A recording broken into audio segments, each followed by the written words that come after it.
नमस्कार दोस्तों, अस्सलाम वालेकुम। चरण स्पर्श कैसे हैं आप लोग? एक बार मैं फिर से आ चुका हूँ आप लोगों को कुछ नशे के ऊपर जानकारी देने के लिए। वैसे तो लोगों की ज़्यादातर समस्या यही है कि नशा कैसे छोड़ें? छूट गया तो छूटे नहीं रहता, बाद में फिर कर लेते हैं, ठीक है? कइयों की ये परेशानी है कि छूट ही नहीं रहा, है ना? मर गया वो, छोड़ा ही नहीं। कइयों ने ये समाज पर साबित कर दिया कि नशा छूटता नहीं है। समाज पर ये साबित कर दिया, समाज वालों की नज़रों में कई पुराने नशेड़ियों ने ये साबित कर दिया कि नशा छूटता नहीं है, मर जाते हैं उसे पी-पी के, लेकिन वो छूटता नहीं है। और जो ऐसा कहता है कि छूट जाता है ना? और हमेशा के लिए छूट जाता है। तो ऐसे लोगों पर विश्वास नहीं किया जा रहा। आज समाज का नज़रिया ये है, क्योंकि कई पुराने नशेड़ियों ने, जो पहले नशेड़ी थे, जिन्हें नारकोटिक्स एनोनिमस का कार्यक्रम नहीं मिला या नहीं पता था उन्हें, तो वो पीते-पीते मर गए। उन्हें करना तो आता था, लेकिन छोड़ना नहीं आता था, ठीक है? छोड़ देते थे, धीरे-धीरे, धीरे-धीरे बाद में फिर करने लग जाते थे। यानी नशा जो है, भई कार्यक्रम कह रहा है कि हमने नशे को अपनी इच्छा से बंद करने की कोशिश की, लेकिन ये कृति कुछ समय के लिए ही एक समाधान थी। हमें दिखाई दिया कि सिर्फ़ इच्छा शक्ति लंबे समय तक काम नहीं कर सकती। यानी उन्होंने लोगों को दिखाया कि देखो हमने नशा छोड़ दिया है, ठीक है? और महीना 2 महीना के बाद या कुछ दिन, हफ्तों के बाद वो फिर से पीने लगे।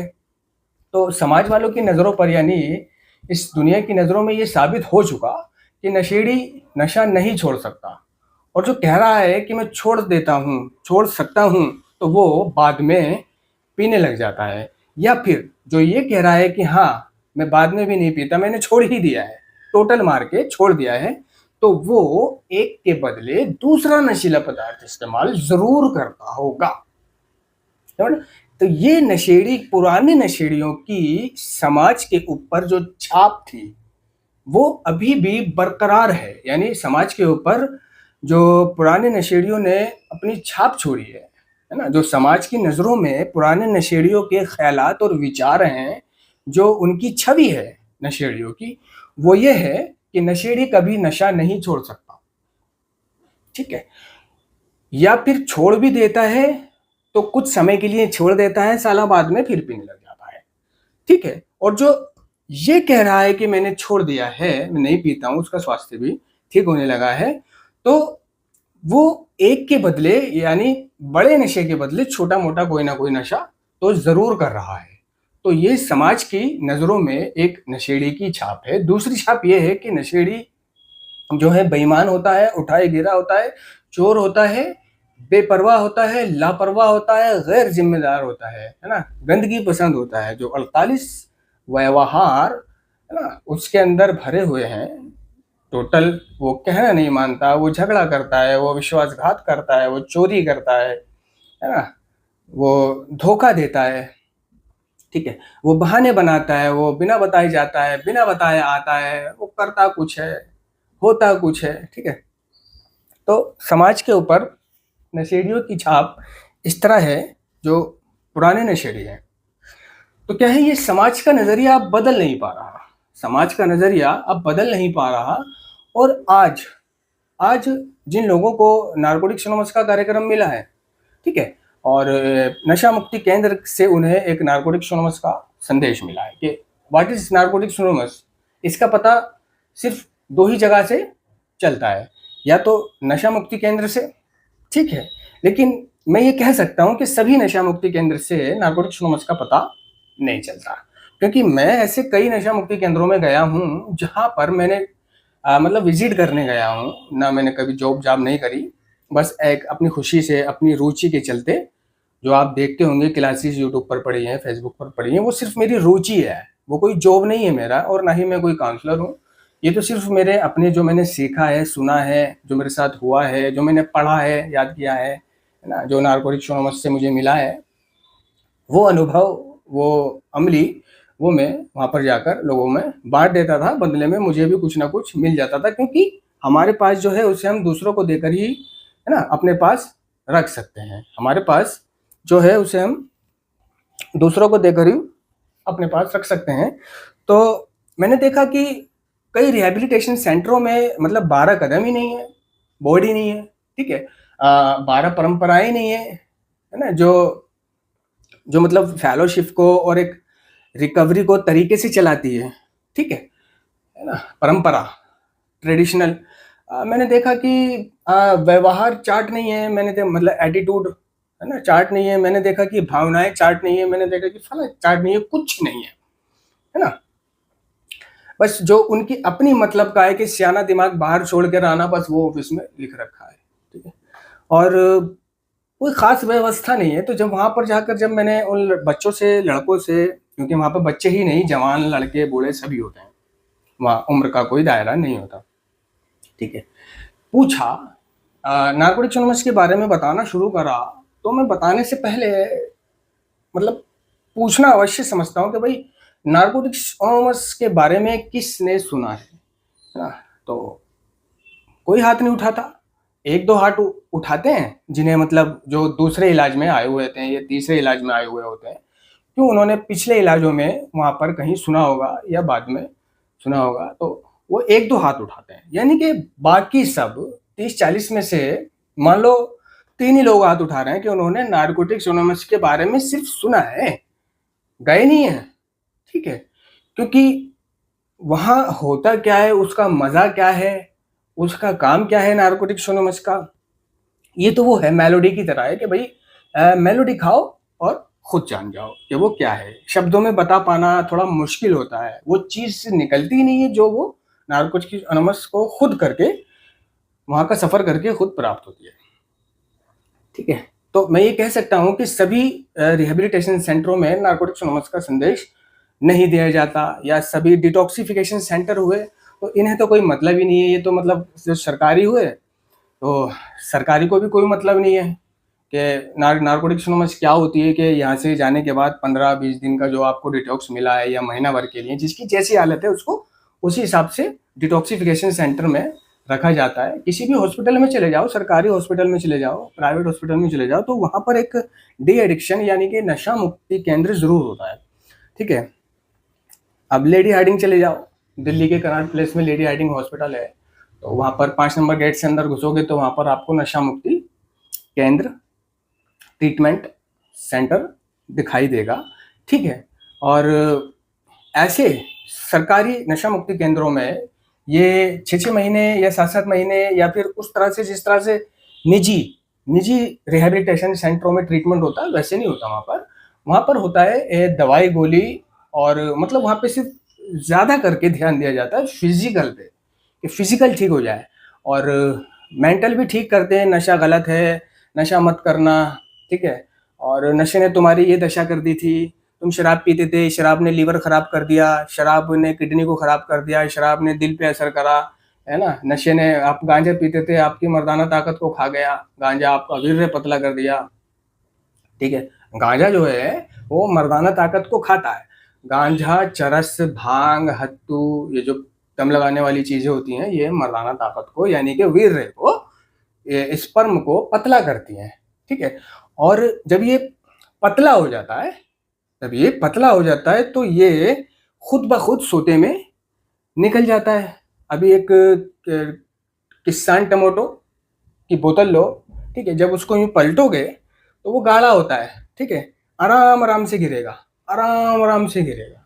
यानी पूरी बोतल आपने उल्टी कर दी है और वो आराम आराम से गिर रहा है, क्यों? गाढ़ा है, ठीक है? कईयों को तो ऐसे करना पड़ रहा है, ठीक है? और उसी किसान टमाटो की बोतल में आप दूध भरो, पानी भरो और ऐसे कर दो, तो सारा फौरन निकल जाएगा। यानी जो पतली चीज है वो निकलने के लिए, बहने के लिए, उसको अपना रास्ता वो खुद बना लेती है ना? उसको सिर्फ जरा सा सुराग मिल जाना चाहिए, जो पतली चीज है वो वहीं से निकल जाती है।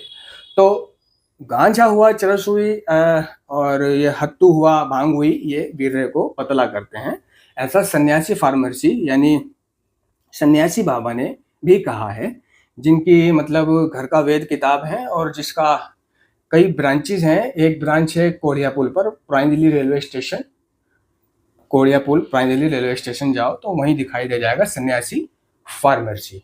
तो ऐसा, और पहले जब मैं छोटा सा था तो अपने जैसे गांव जाता था, तो यूपी की बसों में जब बैठता था गांव जाने के लिए, तो यूपी की बसों में बेचने के लिए आते थे किताब, किताब, तेल, चूरन, ठीक है। तो वो जो किताब बेचने आता था उनमें एक घर का वेद बेचता था वो, ठीक है। तो वो घर का वेद 10 रुपए की होती थी, 5 रुपए की होती थी। तो वो मैंने खरीदी, ठीक है, और उसे पढ़ा। तो वो जो घर का वेद किताब थी, वो घर का वेद किताब सन्यासी फार्मेसी वालों की लिखी हुई थी, सन्यासी फार्मेसी वालों की। हालांकि ये जो जिसने लिखी है वो सन्यासी बाबा, वो अब इस दुनिया में नहीं है। अब उसका बेटा है, औलादे हैं, और बाकी वर्कर हैं, और डॉक्टर्स वगैरह रख लिए, ब्रांचेस फैल गई हैं जो गुप्त रोग का इलाज करता है, ठीक है। तो ये सन्यासी बाबा ने सर्टिफाइड किया है कि गांजा वीर्य को पतला करता है, ठीक है। और हमें किसी के सर्टिफाइड करने की जरूरत नहीं होती, ठीक है, क्योंकि हमारा जो तरीका है वो हमारा अमली है, यानी कि प्रैक्टिकल है। हमने खुद किया है, खुद झेला है, खुद हमारे साथ हुआ है, और तब हमने ये सीखा है, ठीक है। अगर कोई हमसे ना भी कहे कि गांजा वीर्य को पतला करता है, तो भी हमें खुद ब खुद पता चल जाना है। गांजा पिया, बिल्कुल कपकपी छा गई, बिल्कुल इंद्री सुकड़ गई, ठंड का टाइम है तो बिल्कुल इंद्री सुगड़ गई, ठीक है। कितना भी कुछ कर लो, वो पता ही नहीं चल रहा है किधर है, हाथ से स्पर्श नहीं मिल रहा, ठीक है। और खड़ा तो छोड़ दो, दूर दूर तक बहुत ज्यादा ठंडी हो गई, ठीक है। सो गए, दम लगा के, काफी सारा दम पी के, सुबह पाया कि नाइट फेल हो गया, बहुत सारा नाइट फेल। तो हम ऐसे भी अंदाजा लगा सकते हैं। हमें ये सीखने की जरूरत नहीं है कि भाई स्मैक क्या खराबी करती है। तो स्मैक जो खराबी करती है वो हमारे शरीर में हुई है। स्मैक से जो विड्रॉल होते हैं, शराब से जो विड्रॉल होते हैं, या किसी भी नशीले पदार्थ का जो एडिक्ट है उससे जो उसको विड्रॉल होते हैं, वो विड्रॉल उसने खुद सहे हैं। तो उसे किसी पढ़ाई लिखाई की जरूरत नहीं होती है। तो सरकारी जो डी एडिक्शन नशा मुक्ति केंद्र होते हैं हॉस्पिटल में, तो इनमें जो है ज़्यादातर हेल्थ पर ध्यान दिया जाता है, ठीक है।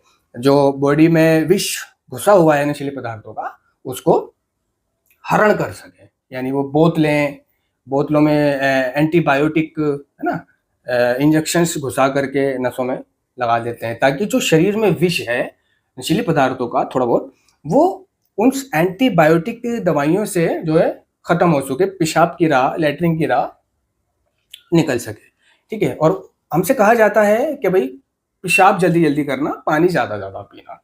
जितना पानी पियोगे, जितना पेशाब करोगे, उतनी जल्दी तुम्हारी तबीयत अच्छी होगी, उतनी जल्दी तुम स्वास्थ्य पाओगे। तो कई नशेड़ियों के अंदर तो मतलब इतना सारा इन्फेक्शन हो जाता है बॉडी के अंदर, पूरी बॉडी के अंदर, खास तौर से इस पेट के हिस्से में, पेट पेट के हिस्से में, टांगों में नहीं, हाथों में नहीं, कंधों में नहीं, अंदर जो ये मशीनरी है, मशीनरी जो मेन हिस्सा है ये। तो आज कई नशेड़ियों का इसकी वजह से पेट खराब रहता है, टॉयलेट नहीं आ पाता, कब्ज रहता है यानी कि कॉन्स्टिपेशन, दवाइयाँ खानी पड़ती हैं, लैक्टोलूस या पेट सफ़ा या कायम चूर्ण या कोई हमदर्द की टैबलेट या कोई भी चूरन, ठीक है। गर्म पानी का सेवन और परहेजी खाना, या जैसे तेल वाली चीज़ें नहीं लेनी, फल जैसे केला खा लो, पपीता, सलाद, खीरा, तो जो कब्ज में सहायक होती हैं। पेट चलने का रोग हो जाता है, तो वो पेट चलने के रोग से परेशान हैं आजकल के कई एडिक्ट।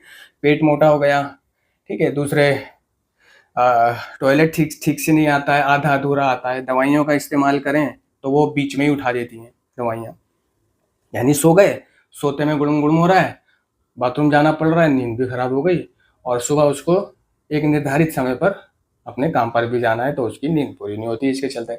अगर वो रात को ना खाए चूरन, तो सुबह वो ठीक से टॉयलेट नहीं कर पाएगा, यानी सो तो जाएगा, बीच में डिस्टर्बेंस नहीं होगी, लेकिन फिर सुबह कब्ज में उसका दिन गुजरेगा, है ना। तो गर्म पानी का सेवन करना और खाली पेट लैक्टोलूस पी लेना, ठीक है, ताकि खाली पेट लैक्टोलूस पीने के बाद में कोई 30 ml खाली पेट लैक्टोलूस पी लो, जिनको कब्ज रहता है और वो चाहते हैं कि वो लैक्टोलूस उन्हें रात में परेशान ना करे, है ना। या कोई चूरन खा लिया रात में, तो वो रात में गुड़म गुड़म कर रहा है, 2-3 चक्कर कटवा रहा है, जिसके चलते उनकी नींद भी डिस्टर्ब हो गई, और जब वो सुबह दोपहर अपने काम पे गए तो उनका वो दिन अच्छा नहीं गुजर रहा है, क्योंकि उनकी अधूरी नींद है, जलन हो रही है, आंखें लाल हो रही है, और कुछ अच्छा नहीं लग रहा है, और मन नहीं कर रहा खाने पीने का, उदासी मायूसी छाई हुई है। तो मतलब नींद को बचाना है तो खाली पेट 30 ml लैक्टोलोज पी लो उठते ही गर्म पानी के साथ, गुनगुने पानी के साथ, और थोड़ा सा 2 गिलास पानी पी लो और फिर अपने टॉयलेट जाओ। तो थोड़ा सा टॉयलेट आएगा जो आपको नॉर्मली आना चाहिए, और फिर तुरंत ही नहाओ। ठीक है, नहाने के बाद नाश्ता करो, नाश्ता करने के बाद पानी पियो, पानी पीने के बाद आपको रया बचा प्रेशर आ जाएगा। ठीक है, वो रया बचा प्रेशर जो आप नहीं कर पाए हो, वो जैसे ही आप नहाओगे, नहा के खाना खाओगे यानी नाश्ता करोगे, नाश्ता करके ऊपर से कुछ पानी पियोगे। ठीक है, अगर आपने मतलब जैसे कि चाय से नाश्ता करा है, चाय पराठा, चाय अंडा ब्रेड, तली हुई चीज़ जिसमें तेल था, तो आप नाश्ता करने के बाद जो पानी पियो, ठीक है, वो पानी गुनगुना होना चाहिए।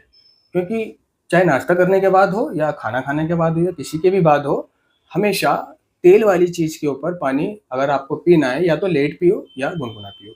लेकिन नाश्ता करने के बाद आपको तुरंत प्रेशर चाहिए, तुरंत आपको टॉयलेट करना है क्योंकि आपने बाहर भी जाना है। ठीक है, तो आप गुनगुने पानी से पी लो, नहीं तो वो तेल और अंदर गच बनाएगा। ठीक है, तो आपको वो प्रेशर आ जाएगा और आप अच्छा महसूस करोगे, चले जाओगे अपने काम पे। ऐसा हो सकता है कि बाद में आप चलो फिरो, थोड़ा और कुछ खाओ पियो तो बाद में थोड़ा सा और आने लगे, तो वो एक दिक्कत झेलनी पड़ेगी। तो पूरे इस हिस्से में इन्फेक्शन हो जाता है। ठीक है ना, तो डॉक्टर्स भी हैरान हो जाते हैं। तो कई फैमिली बताती नहीं है डॉक्टरों को कि ये मतलब नशेड़ी है ना। उसको भी बोल देते हैं कि भाई डॉक्टर्स को मत बताना, तू नशा करता था, ये नशे की वजह से हुआ है। बस ऐसे कहते हैं भैया बीमार हो गया, पता नहीं कैसे हो गया, है ना। क्योंकि ये डॉक्टर भी समझ चुके हैं नशेड़ी का इलाज करा करा के शुरू शुरू में, कि जैसे ही परिवार ये बताता है कि ये नशा करता है, नशेड़ी है, या हमारा बच्चा नशे में पड़ गया है, दूसरे ढंग से बताते हैं, तो क्या है, हॉस्पिटल वालों का तरीका बदल जाता है बात करने का और ट्रीटमेंट करने का। वो मतलब केयरलेस हो जाते हैं, लापरवाह हो जाते हैं कि हटा ये तो नशेड़ी है, पहले इनका कर, इसको तो नशे की वजह से हो रहा है, साले को नशा दे दो अभी ठीक हो जाएगा। ठीक है, हम ठीक कर भी देंगे, ये बाहर जाके फिर नशा करेगा और फिर हो जाएगा, है ना। ये तो बदतमीज है ना। तो उनका स्टाइल बदल जाता है, तरीका बदल जाता है, नशेड़ी से बिहेव बदल जाता है फैमिली से, और मतलब तू तड़ाक भी करने लग जाते हैं। अगर वो सरकारी हॉस्पिटल वाले हैं तो वो तू पे आ जाते हैं, हाँ भाई क्या नाम है तेरा, है, हाँ भाई क्या पीता था, है, हाँ भाई ऐसा कर ले, हाँ भाई वैसा कर ले, चल बैठ अभी। तो बदतमीजी से बातें करने लग जाते हैं। तो परिवार कहता है कि भाई बताना नहीं कि तू नशेड़ी, बताते नहीं है। डॉक्टर जो है इन्फेक्शन हो जाता है पेट में। ठीक है, तो वो नशे की वजह से इन्फेक्शन हुआ, डॉक्टर कहते हैं कि भाई क्या है ये, क्या करता था ये, इसके तो मतलब शरीर में इन्फेक्शन ही इन्फेक्शन है, इसको तो बहुत जबरदस्त हैवी, बहुत जबरदस्त एंटी इन्फेक्शन डोज देनी पड़ेगी, बड़ी महंगी दवाइयां हैं वो एंटी इन्फेक्शन की, सच्चाई है महंगी होती है। और उन्होंने भी ये कह दिया, मतलब जो अच्छा डॉक्टर होगा वो उस आपकी बॉडी में जो हुआ इन्फेक्शन है उस इन्फेक्शन को डिटॉक्सिफाई कर पाएगा। ओके, ऐसे हुआ हल्का फुल्का तो उसके हाथ में कंट्रोल नहीं है। डॉक्टर भी एक फिजिशियन बढ़िया होना चाहिए, नशेड़ी जिससे इलाज करा रहा है, तब उसकी तबीयत ठीक होती है। लेकिन जब तक वो पहला दिन एडमिट होता है, दूसरा दिन होता है, तो पहले दिन रात को उसे विड्रॉल शुरू हो जाते हैं नशे के। ठीक है, कई ऐसा भी करते हैं कि आधे इलाज से हॉस्पिटल से भाग गए, नशा लिया, नशा लाकर और फिर आके हॉस्पिटल की चरपाई पे लेट गए। फैमिली इंतजार कर रही है कहाँ भाग गया। ठीक है, कहाँ गया था, फैमिली को चूतिया बना दिया कि मैं नीचे वो लेने गया था, फिर वहाँ से वो लेने चला गया था, मैं तुमसे कह रहा था तुम लाई नहीं। तो वो जल्दी से जल्दी जाता है, ऑटो करता है, अपना नशा लेता है और सिगरेट में पी के ऑटो में, ऑटो वाला भी देखता है क्या कर रहा है, और वापस आके हॉस्पिटल में लेट जाता है। तो पता नहीं चलता कि मरीज उठ करके मतलब इतनी दूर जा कर के नशा भी लाया है। तो उसने नशा छोड़ना नहीं है, इधर डॉक्टर उसका विष हरण करने की कोशिश कर रहे हैं और वो जा करके विष ही ला रहा है। तो इससे उसकी और तबीयत बिगड़ जाती है, जहाँ उसको 5 दिन में ठीक हो जाना चाहिए वहाँ उसको 10 दिन लग जाते हैं, और बहुत ज़्यादा विड्रॉल का, दुख का, तकलीफ का उसे सामना करना पड़ता है मरीज को, ऐसे मरीज को। तो इलाज के दौरान भागे हैं हॉस्पिटलों से, और या नशा मंगवा लिया है किसी यार दोस्त से, या खुद जा करके ला के और फिर से लेट गए हैं। ठीक है, तो जो सरकारी नशा मुक्ति केंद्र हुए, जैसे कि लेडी हार्डिंग में है डिटॉक्सिफिकेशन सेंटर, या हापुड़ चुंगी में है drug addiction treatment centre hospital, तो वहाँ पर ज़्यादा करके जो है ना फिजिकल में जो शरीर में विष घुसा हुआ है नशे नशे की वजह से, तो वो बॉडी पर ज़्यादातर ध्यान देते हैं।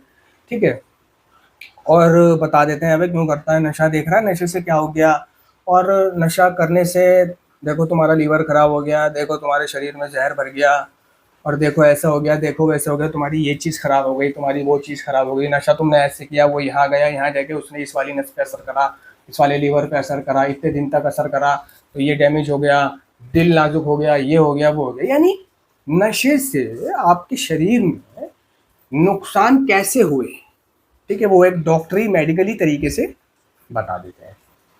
ठीक है, तो जिसका कोई मोल नहीं है, तो इससे नशेड़ी क्या है, डर जाता है, डर जाता है कि भाई अगर देखो तूने नशा करा तो तेरा लीवर बड़ी मुश्किल से रिकवर हुआ है, तूने अगर दारू पी तो ये लीवर फिर से ख़राब हो जाएगा, फिर से तेरे पेट में दर्द होगा, और फिर दोबारा ये ठीक नहीं होगा। तो ऐसे करके डरा देते हैं ताकि, और डरा भी क्या देते हैं, वो होती भी सच्चाई है, कईयों के साथ सच्चाई भी होती है और कईयों को सिर्फ डरा भी दे देते हैं। मैंने ऐसे भी व्यक्ति देखे हैं जो जिनको सिर्फ डराया गया, और ऐसे भी देखे हैं जो मतलब जिनके साथ सच्चाई है कि अगर वो उसका लीवर ही ख़राब हो गया, अगर थोड़ा बहुत उसका लीवर ठीक हुआ है, लेकिन अगर उसने शराब पी तो उसका लीवर फिर से लुढ़क जाएगा और खाने पीने लायक नहीं बचेगा, तेरी पाचन क्रिया काम नहीं करेगी, तू खा नहीं पाएगा, और खा भी लिया जीने के लिए तो हग पचा नहीं पाएगा, ठीक है ना, और हग नहीं पाएगा, वो अंदर ही बॉडी में गंदगी रहेगी और तू जल्दी ही मर जाएगा। ठीक है, तो नार्कोटिक्स एनोनिमस का कार्यक्रम कहता है कि भाई देखो हम हमारे पास कितना ज़्यादा या कितना कम है ना, हम किससे नशीले पदार्थ पाते थे, हमने अतीत में क्या किया, ठीक है, और हम कौन सा नशा लेते थे। ठीक है, तो हमारा इस बात से कोई मतलब नहीं है, ठीक है, जो गुजर चुका है, हमारा इस बात से हमारी जो दिलचस्पी है केवल इस बारे में है कि अब नार्कोटिक्स एनोनिमस की जो दिलचस्पी है वो केवल इस बारे में है कि हम अपनी समस्या के बारे में क्या करना चाहते हैं। ठीक है, और सदस्य कहते हैं, नार्कोटिक्स एनोनिमस कहती है कि और हम आपकी किस तरह मदद कर सकते हैं। ठीक है, जैसे कि डॉक्टर के पास आकर अगर मरीज कहे कि मुझे ऐसा, मेरी तबीयत खराब हो रही है, ऐसा हो गया, और वो डॉक्टर उसको बताने लगे कि शराब पीते थे तुम, शराब ने लीवर पे असर करा, लीवर ऐसे हो गया, किडनी ऐसे हो गई, दिल ऐसे हो गया, नसें ऐसी हो गई, आंतड़ियाँ ऐसे हो गए, इन्फेक्शन हो गया, ये हो गया, वो हो गया। ठीक है, तो वो जो डॉक्टर उसको बता रहा है कि ऐसे हो गया, वैसे हो गया, शराब इस वाली नस में गई, उस वाली नस में गई, उधर से घूम के इधर आई, फिर दिल पे आई, फिर लीवर पे गई, लीवर पे वो जमी, फिर दूसरी शराब की परत आई, वो जमी, तीसरी शराब की परत आई, धुआं धक्का जमा हुआ, उससे तुम्हारा लीवर खराब हो गया। तो मरीज वो जानने नहीं आया, भाई मरीज की जो समस्या है, उसकी जो समस्या है वो है कि अब जो उसको हो चुका है, अब जो उसको हो चुका है वो ठीक कैसे हो, अब जो उसको बीमारी हो गई है वो ठीक कैसे हो।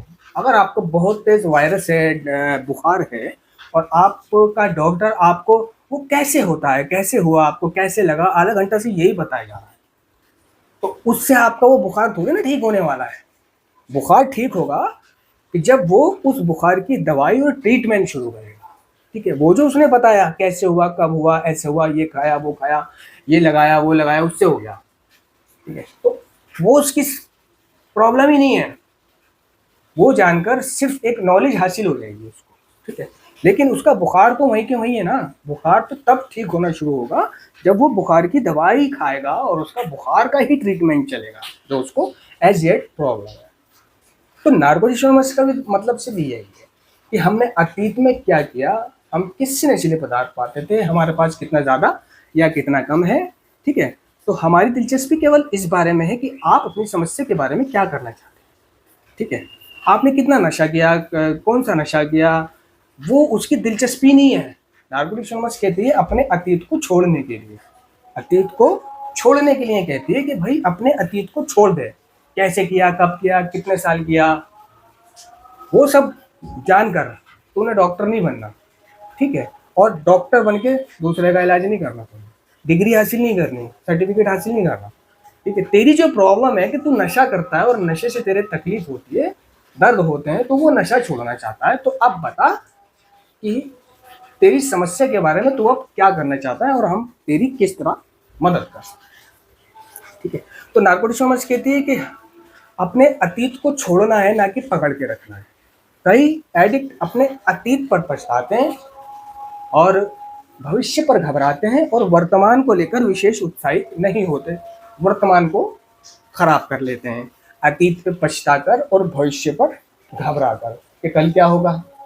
और अतीत में जो वो कर चुका गलतियां, जो गंदे काम कर दिए, जो जिल्लत वाले काम कर दिए, आपको परेशान किया, ये बच्चों को मारा पीटा, पड़ोसी की चोरी की, बहन के चोरी की, छोटी बहनों की चोरी की, परसों में से चोरी की, बच्चों के साथ दुष्कर्म किए। ठीक है, तो वो उस पर पछताता रहता है, हाँ ये मैंने क्या किया। ठीक है, तो जब तक आप उस पर पछताओगे, ठीक है, तो आप आगे कैसे बढ़ोगे। तो कार्यक्रम कहता है कि देख भाई, अपने अतीत को पकड़े रखने से हम आखिर बीमार हो जाएंगे और ये हमें जीने के नए तरीके में भाग लेने नहीं देगा। अपने अतीत को पकड़े रखने से हम आखिर बीमार हो जाएंगे और ये हमें जीने के नए तरीके में भाग लेने नहीं देगा। आप जियोगे कैसे, जीने के नए तरीके में हिस्सा कैसे लोगे जब आप अपने अतीत को पकड़े हुए हो, ठीक है, या भविष्य के बारे में घबरा रहे हो, काम का क्या होगा, जॉब का क्या होगा, दुकान का क्या होगा, जिंदगी कैसे चलेगी, ठीक है, और बीवी बच्चे कैसे पालूंगा, क्या होगा। तो वो सब जाने दो। कार्यक्रम कहता है कि भाई वो सब जाने दो और ईश्वर पर छोड़ दो। तुम सिर्फ ईमानदारी से अपने नशे को बंद करो और ईमानदार हो जाओ, बस। नशा ना करो, ईमानदार हो जाओ, आध्यात्मिक सिद्धांतों पर अमल करो, है ना। अपने स्पॉन्सर की बात मानो, ठीक है। जाने देना और ईश्वर पर छोड़ देने से मिलने वाली राहत एक ऐसी जिंदगी को विकसित करने में सहायक होती है जो जीने लायक होती है। ठीक है, जाने दे। ठीक है, काम कैसे होगा, जॉब कैसे होगी, पालूंगा कैसे, और जिंदगी कैसे चलेगी, कपड़े कैसे आएंगे, खाऊंगा क्या, और कहीं जाऊंगा तो पैसे नहीं है, मोबाइल रिचार्ज कराने के पैसे नहीं, ये सारी चीजें कार्यक्रम कह रहा है कि भाई छोड़ दे। जिसने पैदा किया दुनिया में वही पालेगा, हमको हर जुल्म पे हर मोड़ पे बचा लेगा।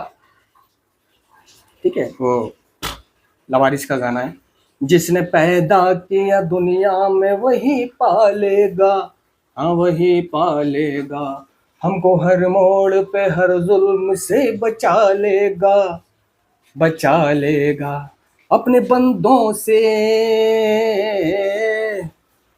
अपने बंदों से कहाँ कब वो जुदा है यारो, जिसका कोई नहीं उसका तो खुदा है यारो, जिसका कोई नहीं उसका तो खुदा है यारो। मैं नहीं कहता,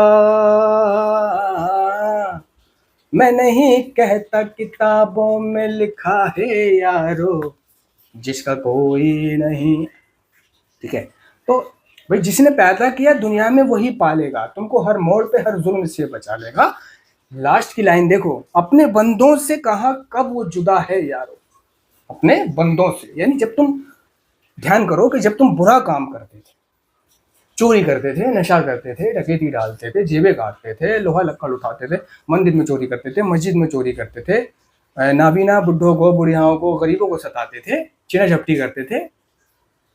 ठीक है, तो तुम क्या है, ऊपर वाले की कितनी सहायता मिलती थी तुम्हें, जहां तुम्हें पकड़ा जाना चाहिए वहां तुम बच के निकल जाते थे। ठीक है, पुलिस आई, तुम भाग गए, बच गए। कोई बंदा आया तुम्हें पकड़ने के लिए, बच गए। तुम कहीं राह में जा रहे हो, तुम्हारे चेहरे पट्टे हुए हैं, कहीं तुमने चोरी करी है, किसी को मारा है, कुछ करा है, और वो बंदा सामने से आ रहा है, तुमने देख लिया, तो देखो तुम्हारे बराबर से निकल गया वो, लेकिन उसकी नजर तुम पे नहीं पड़ी। ऐसा अंधा बना देती है पर वो कुदरत उसको, ये तुम्हारा साथ दे रही है। तुम कहीं खड़े हो, नशा कर रहे हो, सिगरेट पी रहे हो, ठीक है, अचानक से तुम्हारा फादर आ रहा है, ठीक है, या ब्रदर आ गया, या जो तुम जिससे भी डरते हो वो सामने से आ गया अचानक से, ठीक है, और तुमने पाया होगा कि देखो बिल्कुल सामने से आने के बावजूद भी तुम्हारे फादर ने, तुम्हारे ब्रदर ने या अंकल ने, किसी ने भी, जो भी, तुम्हें देखा नहीं। तुम यूं करके गांजे की सिगरेट पी रहे हो, ठीक है, और तुम्हारी पीते-पीते कश लगाते-लगाते नज़र पड़ी सिर्फ़ 3 फुट की दूरी पर तुम्हारा भाई, बाप, अंकल कोई भी आ रहा है। और अचानक से तुम सिगरेट नीचे भी करोगे तो भी वो देख सकता है। और फिर उस धुएँ को अंदर लोगे, कब तक अंदर रखोगे, फिर बाहर भी फेंकोगे, वो देख सकता है। लेकिन आपने पाया होगा कि नहीं देखा उसने, वो अंधा बना दिया उसको। ठीक है? इस तरह के इंसिडेंट, घटनाएँ तुम्हारे साथ बहुत हुई होंगी जब तुम नशा करते थे। ठीक है? चोरी तुमने करी, जेब तुमने काटी, ठीक है? जेब काट कर सौदा लेकर तुम अलग हो गए, ना? बिल्कुल साइड में हो गए, उतरने वाले हो, उतरना चाहते हो, साइड हो गए, लेकिन मुद्दे ने किसी और को धर लिया, किसी और को धर लिया और उसको मार रहा है और उसकी झड़ती ले रहा है, ठीक है? और तब तक तुम आराम से शरीफ बच्चे की तरह बनकर तो चले भी गए होगे, उतर भी गए होगे। तो मतलब देखो कितने मोड़ पर बचाया है। पब्लिक तुम्हें मारती हुई कुत्ता बनाती, पुलिस ने पकड़ लिया, पब्लिक ने मारा, पुलिस में ले गई, ठीक है? तुम्हारे पर्स में स्मैक है, गांजा है, चरस है, हत्तू है, ठीक है? अब उन पब्लिक ने जिसने मारा उन्होंने भी तेरी पूरी झड़ती ली, पर्स की झड़ती ली। तो तुम्हारे पर्स में तो पैसा था ही नहीं, नशेड़ी के पर्स में जो बेचारा भटक रहा है कहाँ पैसा होता है? पैसा होता वो भटके क्यों? आराम से खरीद के अपने घर आके ना पिए, या कहीं जहाँ वो ठिया है, या शौचालय में पिए। शौचालय को वाले को 10 20 50 रुपए दे करके शौचालय में पी लेते थे, सरकारी शौचालय में।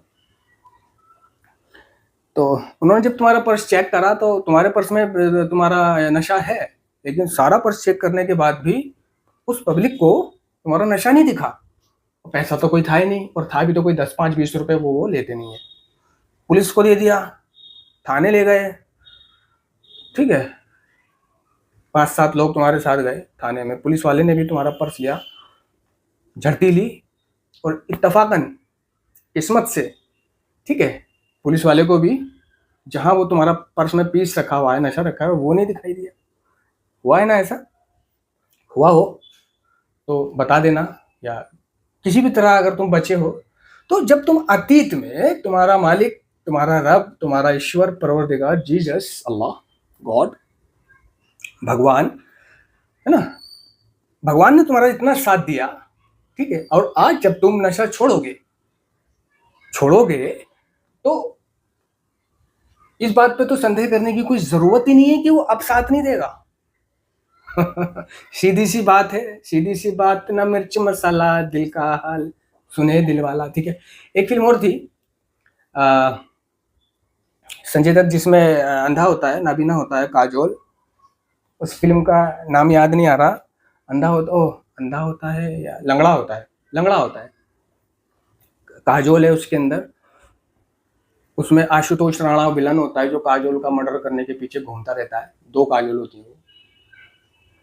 तो उसमें भी वो कहता है, आशुतोष राणा, कि जिसने चोंच दी है वही दाना देगा, जिसने चोंच दी है वही दाना देगा, ठीक है? तो जब आप बुरा करते थे, परवरदिगार आपका साथ देता था। तो आज जब आप अच्छा करोगे, यानी कि नशा नहीं करोगे, और ईमानदार ईमानदार ईमानदारी से अपने जीवन को आगे चलाओगे। कठिनाइयां आएंगी जब आप ईमानदारी से अपने जीवन को चलाओगे, तो बहुत कठिनाइयां आएंगी। नशा छोड़ोगे तो बहुत तकलीफ होगी, जीवन अच्छा नहीं लगेगा, नशा करने का बहुत मन करेगा, ठीक है? तब क्यों वो तुम्हारा साथ नहीं देगा? बताओ, देगा, जरूर देगा, ठीक है? मैं इसी के साथ तुम लोगों से इजाज़त लेना चाहूँगा। कोशिश करूँगा कि बाकी बात अगली वीडियो में बता दूँ। धन्यवाद।